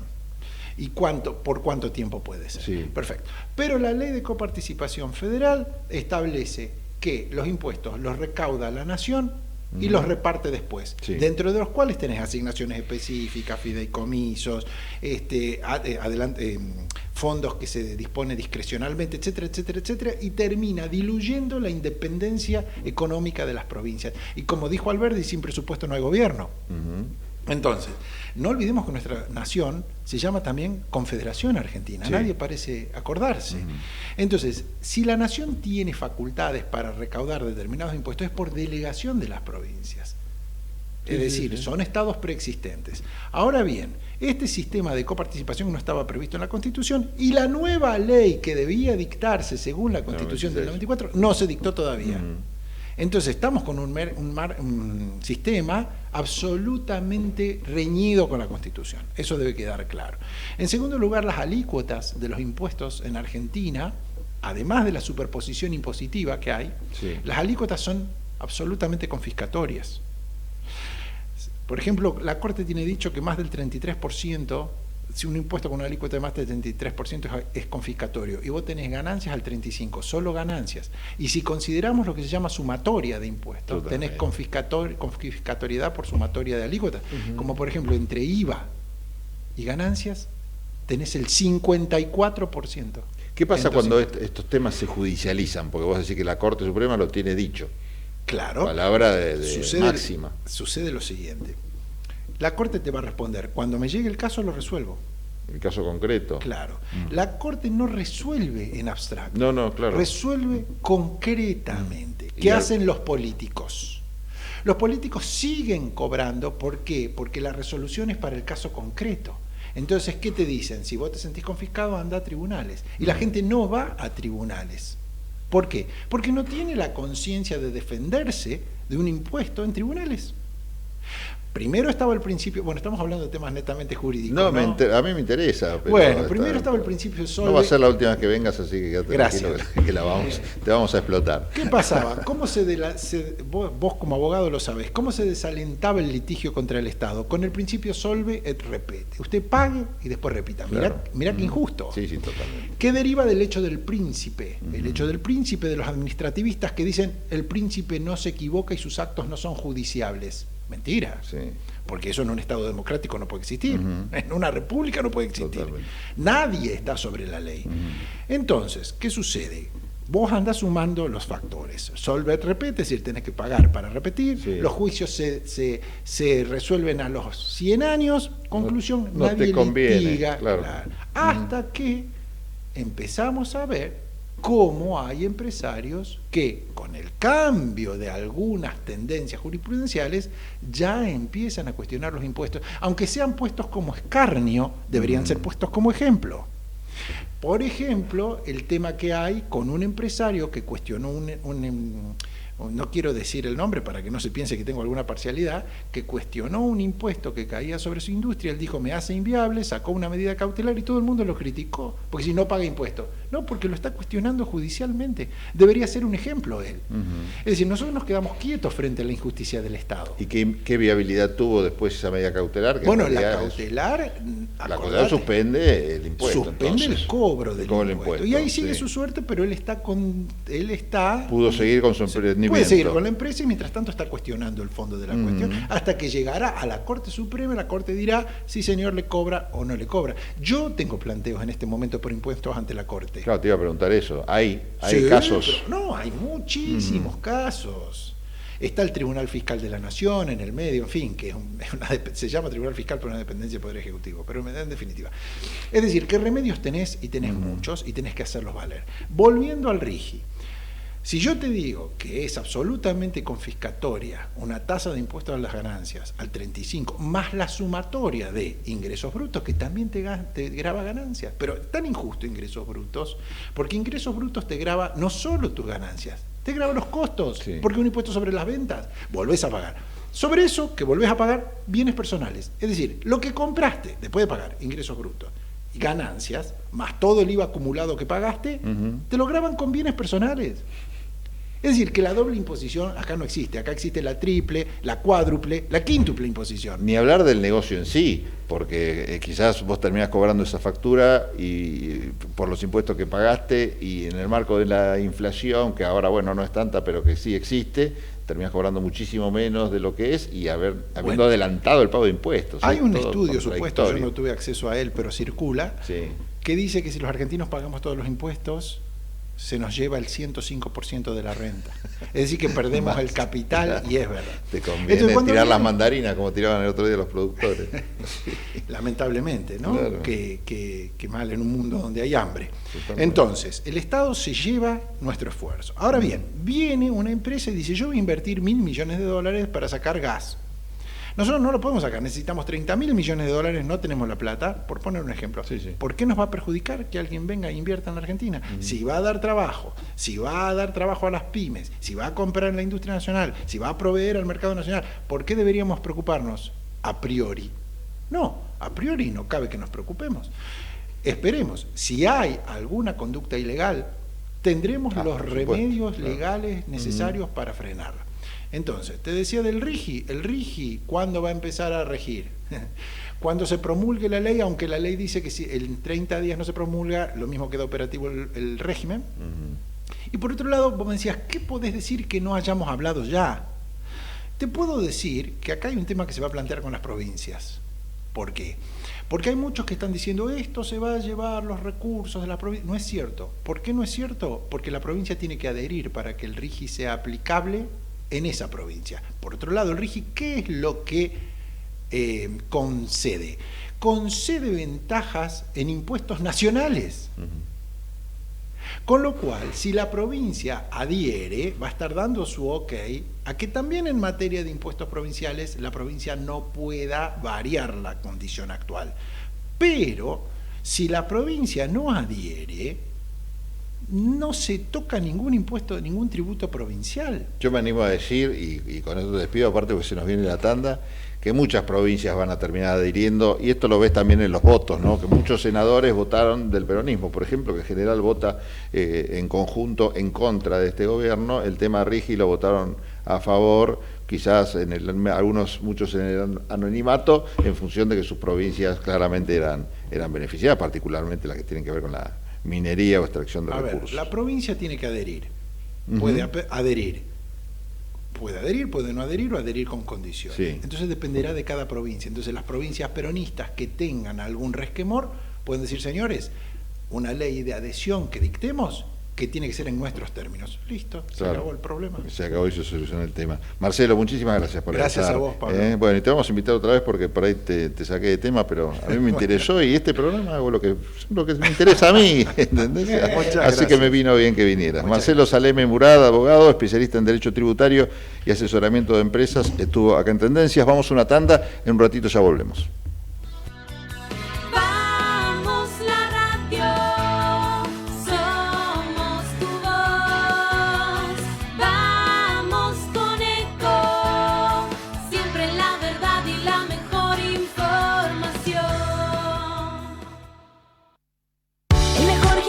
Te espera, elegí las clases que quieras.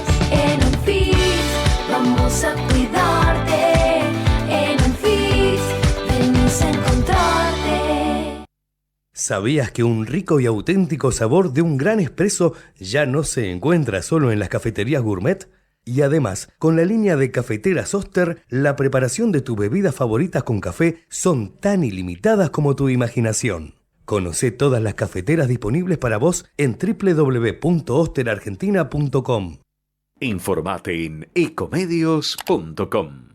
Seguinos en Facebook, Ecomedios Live.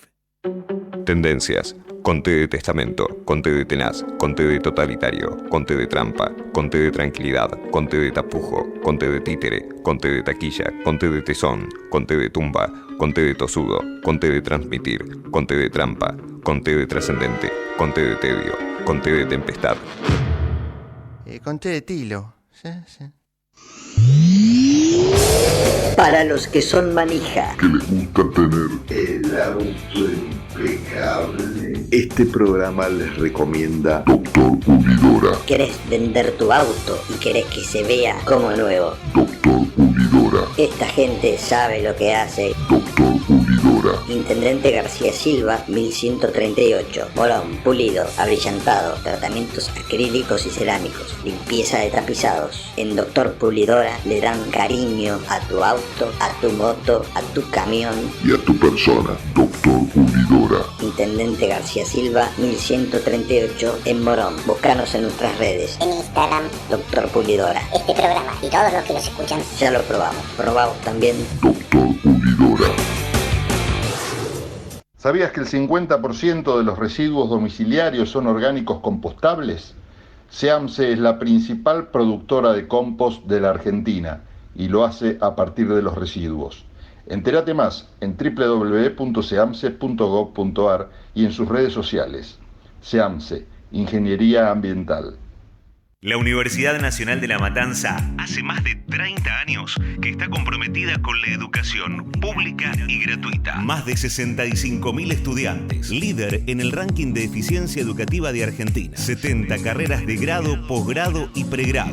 18 disciplinas deportivas. 20.000 graduados y graduadas. Un cine-teatro auditorio abierto a toda la comunidad con espectáculos para toda la familia. Galardonada con el Premio Conex como institución educativa más destacada de la década. La Universidad Nacional de La Matanza es tu universidad.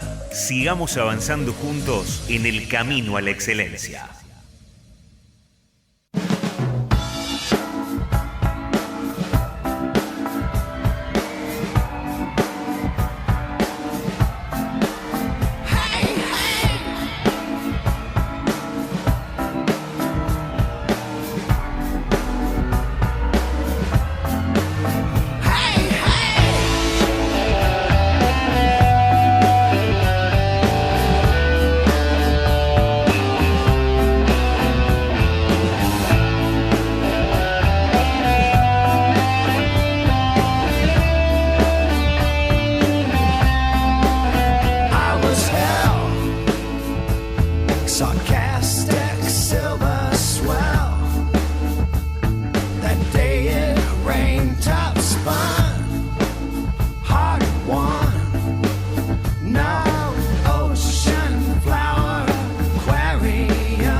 Spine.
Tendencias, con T de tautología, con T de teatro, con T de totalitario, con T de travesti, con T de tormento, con T de tinta, con T de tristeza, con T de triunfo, con T de traidor, con T de trastorno, con T de título, con T de tirano, con T de trompada, con T de turbulencia.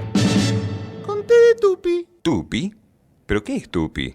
Dícese de un individuo de una nación de indios que dominaba en la Guayana francesa y brasileña. Ah.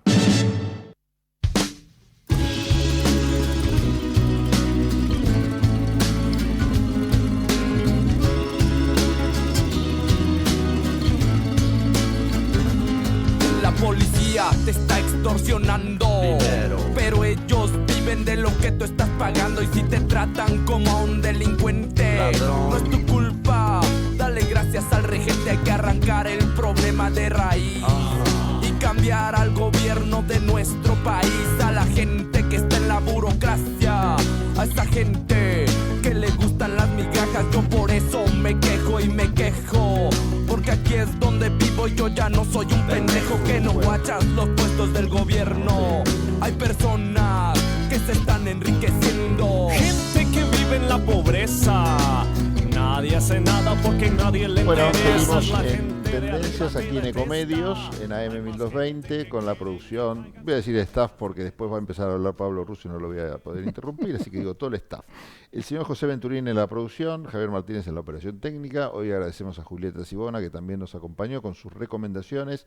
No vamos a tener tiempo para el amigo Marcelo Guatrakiewicz, quien me va a disculpar. La próxima sale con sus versiones en Tendencias. Y aquí estamos con Pablo Russo, titular de Fixear Soluciones en materia de ciberseguridad. ¿Qué tal, Pablo? ¿Cómo andás? Todo bien, Pablo, ¿vos? Bien, bien, por suerte. No te habrás enojado por lo que te dije, ¿no? No, por favor. Es una realidad, además. Empiezo a hablar y no, es una no paro. Una catarata de conocimientos que no imparable. sé si conocimiento, pero facilidad para hablar, si querés. Bueno, hoy no vamos a hablar de ciberseguridad, si te parece. Desgraciadamente hay un tema que viene ya hace varios días, que tiene que ver con los días de que lleva desaparecido este chico Loan. Y vos sos perito, sos experto en estos temas que tienen que ver con el peritaje, y aprovechando tu presencia seguida acá en el programa, se me ocurrió hablar de este tema, que nos cuentes un poco cómo estás viendo todos estos peritajes que se están haciendo en función del caso Loan, que son noticia, pero antes que nada también que le cuentes a la gente cuál es el rol del perito, qué es lo que hace, cuándo entra el perito en juego, porque mucho se ve en las películas, pero también quizás una cosa de los peritos afuera y cómo funcionan los peritos o cómo trabajan aquí en la Argentina. En principio es un auxiliar de la justicia. Correcto. En realidad, por un lado tenemos peritos que forman parte de cada una de las fuerzas, que son los peritos oficiales, si querés. Después tenés peritos de parte, que son los peritos que trabajan quizás más con una de las partes, justamente. Para este caso puntual que estamos hablando, que suelen ser peritos de la fuerza, podrían ser peritos de una fiscalía también, existen en el caso de la UFESI, tiene peritos propios, y la función de cada uno de estos peritos es gente con mucho conocimiento, de hecho conozco varios en distintas fuerzas que trabajan bastante bien, sí. Es justamente determinar distintos requisitos que hace la justicia. Como vos bien dijiste, son auxiliares, por lo cual lo que hacen es cumplimentar una orden judicial. Para volcarlo en un caso real, imaginemos un caso puntual, un allanamiento, sí, donde se hace el secuestro de elementos digitales. Hay un protocolo de cómo secuestrar todo esto. Esto no es encontré un celu, encontré una compu, lo guardé en una bolsa y lo llevé. Hay que cumplir una serie de protocolos. Primero porque se tienen que cumplir y están hechos justamente en función de no alterar la información. Por lo cual, por ejemplo, en el caso de los celulares, para ir arrinconándonos a dónde queremos ir. Que tiene que ver con las noticias hasta del día, ¿no? Porque ya se abrieron los celulares. Después me vas a corregir los términos técnicos, a ver si es así. En el caso de los celulares, por ejemplo, lo que corresponde es meterlo en una jaula de Faraday, que es una bolsa con un material especial, que lo que hace es que el celular no permita, esa bolsa hace que no se permita que el celular interactúe con antenas hacia afuera, no entren señales de radio, de wifi. Está bueno saberlo. Esas bolsas de Faraday o jaula de Faraday en este país son bastante difíciles de conseguir, son caras, como todo en Argentina. Si es caro, para que lo tengan las fuerzas es complicado, por lo cual se encontraron alternativas como, por ejemplo, darle 3 vueltas con papel aluminio, que simularía una jaula de Faraday y hace que esto no suceda, esto de que se conecte con el exterior. ¿Por qué no se debería conectar? Interrumpir las comunicaciones es el objetivo, entonces. Exacto. Tenés casos y casos, y tenés casos donde involucra gente con mucho conocimiento informático, podría ser un borrado remoto del contenido del celular. Por otro lado, podría entorpecer la investigación si el celular empieza a conectarse con antenas y quizá querés realizar una pericia sobre el celular y no querés entorpecer o no querés que se corte la comunicación de ese celular en determinado momento, que es cuando lo secuestrás.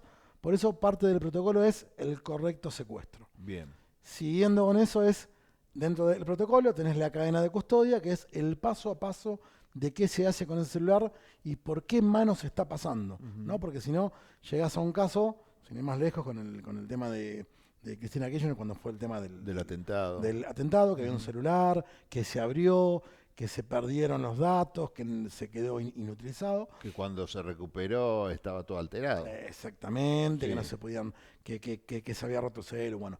Todo eso lleva una cadena de custodia para ver exactamente en qué fase fue que se rompió. Entonces, yo lo secuestro, en el papel de cadena digo, yo lo secuestré, tal hasheo, o de tal manera, o estaba en tal condición, pasa a otra oficina de una fuerza, llegó a la oficina tal, en estas condiciones, y así la cadena de custodia hasta que se hace la pericia con testigos. Ahora, discúlpame, mientras hace ese recorrido del celular, yo supongo que estoy en el medio de la cadena de mando, también cuando recibo el celular, más allá de lo externo, es decir, si es un celular azul con 4 cámaras, y esto quiero ver qué estoy recibiendo, porque capaz el que recibió antes testimonió algo que ya no está más. Por eso, cuando hay una orden, por eso y no hay un perito todavía, o sí, o sea, hay peritos en cada... Si lo hacen por parte de una fuerza, ya tenés una orden judicial que dice secuestrar todo lo electrónico. Vos lo único que haces es secuestrar de forma correcta y entregar a la justicia. Y la justicia después designa el perito, que puede ser o de una fuerza, puede ser un perito privado, puede ser un perito de una fiscalía, y que le da lo que se llaman puntos de pericia. Que eso se define, los define o el Poder Judicial, o se pueden acordar con los abogados y con cada una de las partes. Bien. En esos puntos de pericia, como sería en este caso de este chiquito quizá, lo que se podría pedir es, verificar las comunicaciones, en qué horarios se realizaron, verificar, por ejemplo, si hay conversaciones de WhatsApp, verificar el horario de esas comunicaciones, verificar si hubo llamados, verificar también a las compañías las antenas para ver con qué se conectó cada uno de los celulares. Hubo otro caso famoso en cuanto a una avioneta que desapareció, me acuerdo, en el Río de la Plata hace un par de años. No tenés el celular, como pericia lo que haces es pedir a las compañías las conexiones de las antenas. Entonces todo lo que tiene que ver con la parte de pericia informática o digital, si querés, tiene que constar de los puntos de pericia que son los que requiere la justicia. O sea, el peritaje no solo se perita en el caso de las telecomunicaciones, lo que ocurre en el celular, sino también los registros que van quedando en la antena, en el aire, por parte de las compañías. Y ahí tenés un punto flaco que es cuáles son los puntos de pericia que se piden, porque no es que el que hace la pericia hace lo que quiere. Tiene que salir a responder lo que preguntaron. ¿Lo que preguntó quién? ¿El juez? El juez, el fiscal. Lo que indica el juez, claro. Exactamente, lo que se indica desde la justicia. Desde la justicia. Bien, entonces, ahí tenés unos puntos flacos siempre, porque quizá lo que pregunta la justicia, si no está bien al tanto de qué debe preguntar, quizás una pericia que no te responde, no te da las respuestas que te debería dar. Ahí está lo importante de la cadena de custodia y de la preservación, porque yo puedo abrir el celular, que ahora vamos a ver qué es, lo analizo y lo vuelvo a cerrar y queda almacenado. Si algo en esos puntos de pericia no resolvió lo que queríamos, se vuelven a dar nuevos puntos. Se vuelve a agarrar el celular y se vuelve a hacer una segunda pericia.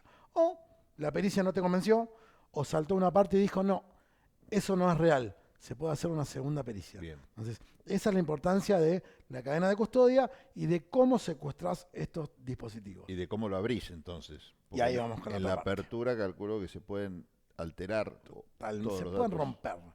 ¿Qué es romper? Vos podrías... ¿Qué es abrir y Ahí qué es estamos. romper? Sí, dos verbos Bien que- por el camino. por el pie. Cuando en la jerga, cuando uno habla de abrir un celular, es Sí. vos tenés un celu con un sistema operativo, lo tenés con una contraseña, con una clave, con un patrón, Sí. y utilizas herramientas forenses, en este caso Lufed, en el cual vos lo conectás al dispositivo, Sí. y este sistema debe poder acceder al celular por más que no tenga el patrón, por más que no tenga la clave, accede al celular y extrae la información. Eso es abrir el celular. Bien. Se habló mucho de Lufed Premium. No sé si lo leíste. No. Cuando vos lees en las notas, está hablando mucho de Lufed Premium. Bueno, ¿por qué esto? Porque tenés versiones de Lufed en el cual puede acceder a determinados celulares y algunos con patrones no. Ajá. A partir de la versión 9 de Android, por ejemplo, Sí. los celulares se encriptan por defecto. Esto pasaba con Apple. Sí. Vos Apple querés acceder brutamente, por decirlo así, y es ilegible. Eso es porque el celular está encriptado. Es ilegible, salvo que vos accedes con tu clave y todo. Bueno, a partir de la versión 9 de Android, todos los celulares están encriptados. Si vos metes un patrón, depende del modelo de celular, el UFOD capaz lo abra, capaz que no. El UFOD Premium tiene la capacidad de saltar ese patrón Esa barrera. y claro. esa clave Ok. y extraer los datos, Ujú. aprovechando vulnerabilidades de los dispositivos. No son todos los dispositivos. Recordarás el caso de Natasha Hyde, por Sí, ejemplo, sí, sí. que no lo podían abrir, no lo podían Ujú. pasar, creo que 2 años, no sé, Sí, mal sí, no sí. lo recuerdo.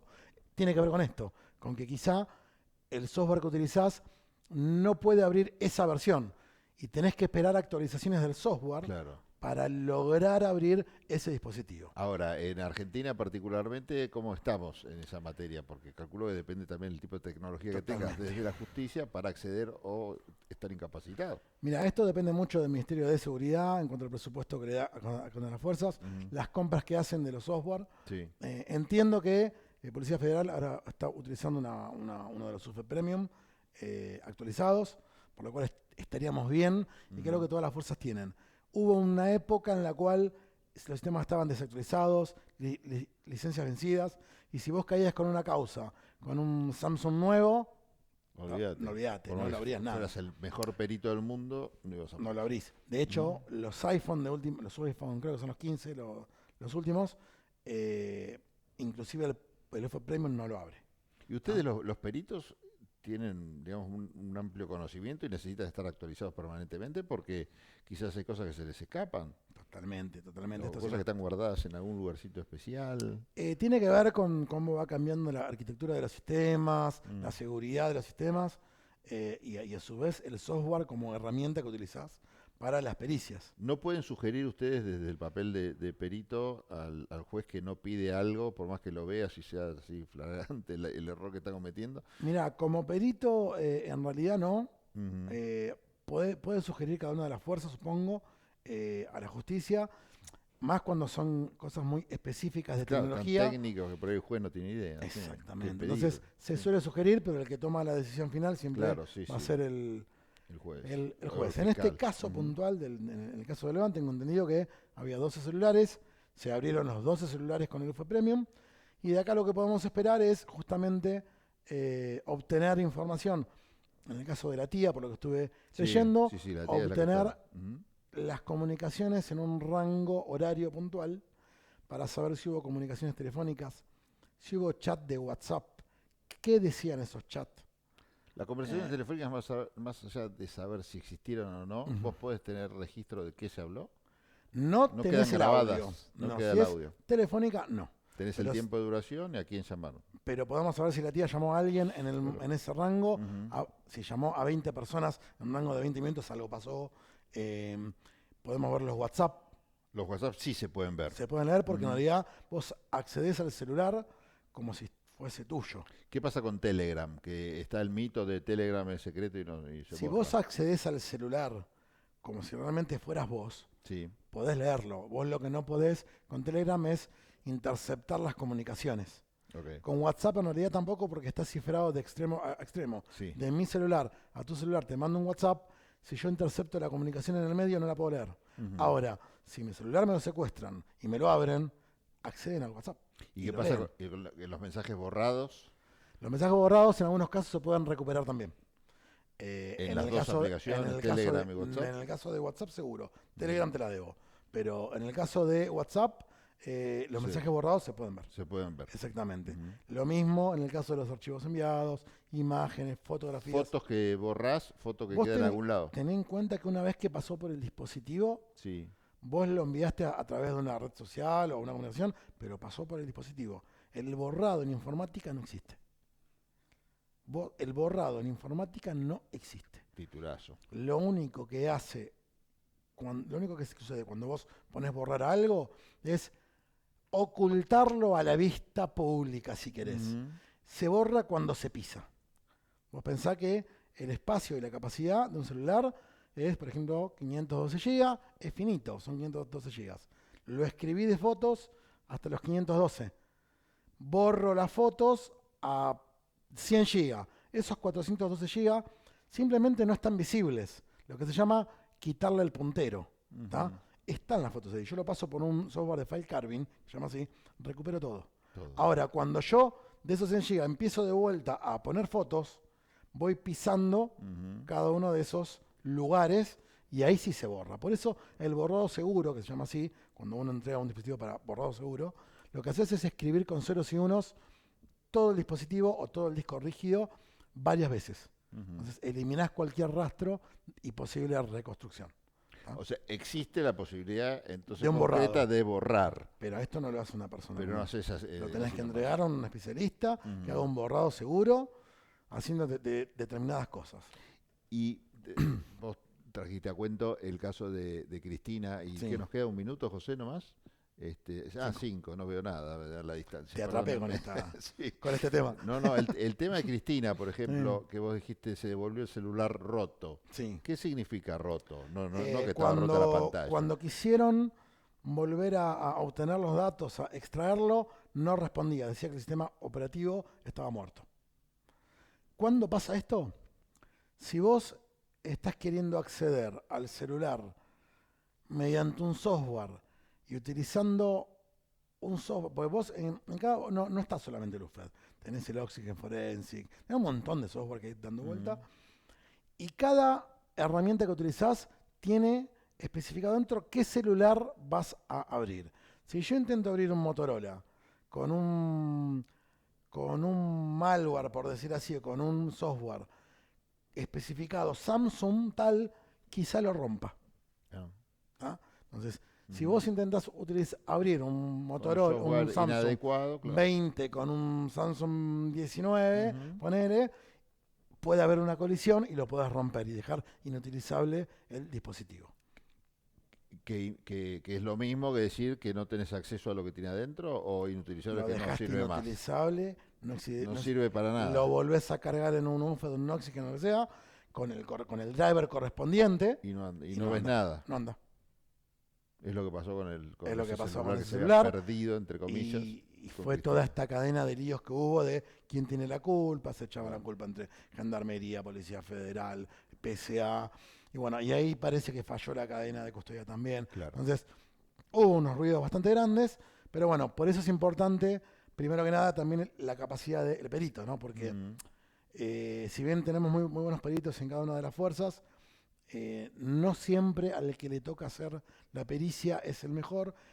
Hay un recambio muy grande siempre en cada una de las fuerzas, por lo cual el perito que tenés quizás se retira dentro de 5 años y tiene que venir uno nuevo.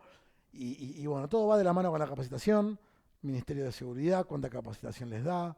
No, y aparte también debe haber un tema que ya excede por ahí lo técnico de esta charla, que tiene que ver con la inversión en esta materia, ¿no? Porque supongo que alguien con semejante expertise, que tiene que estar actualizado constantemente, que es útil para muchísimas tareas del sector privado.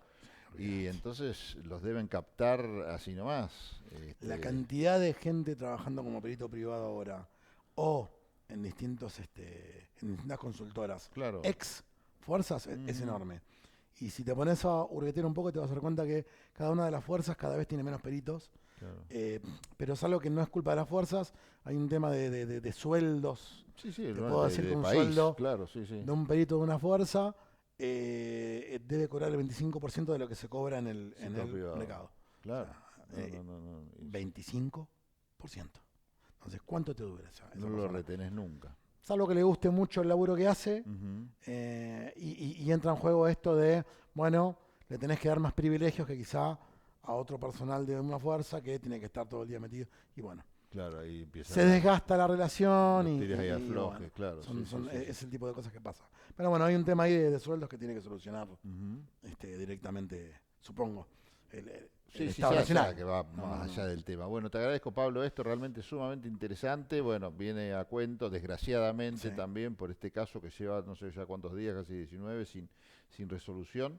Y la tarea de los peritos en este momento es clave, es importante. Vamos a ver qué arroja esto, y lo que sí seguro arrojaste mucha luz para entender en qué momento estamos parados. Así que te agradezco de nuevo. No, por favor. Estuvimos con Pablo Russo, titular de Fixiar, soluciones en materia de ciberseguridad, que hoy en su rol de perito y gracias a sus conocimientos nos ayudó a entender qué es lo que está pasando con el caso Loan por estos momentos. Nosotros nos reencontramos en Tendencias, se quedan con Miguel Aldet, por supuesto, aquí en Ecomedios, AM1220. Nos reencontramos el próximo martes. Gracias, José. Gracias, Javier. Chau. A continuación, en Tendencias, escucharemos las reflexiones del argentino bonaerense Miguel Aldet.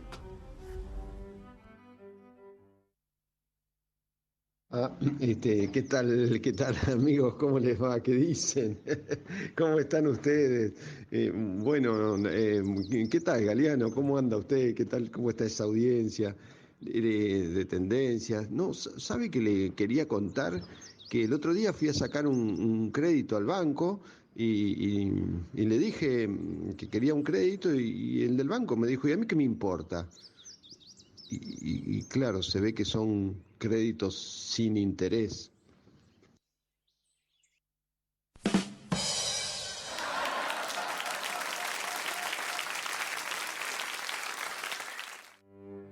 Esas fueron las reflexiones de Miguel Aldet, argentino bonaerense en Tendencias. Desde Buenos Aires, transmite LRI 224, AM 1220, Ecomedios.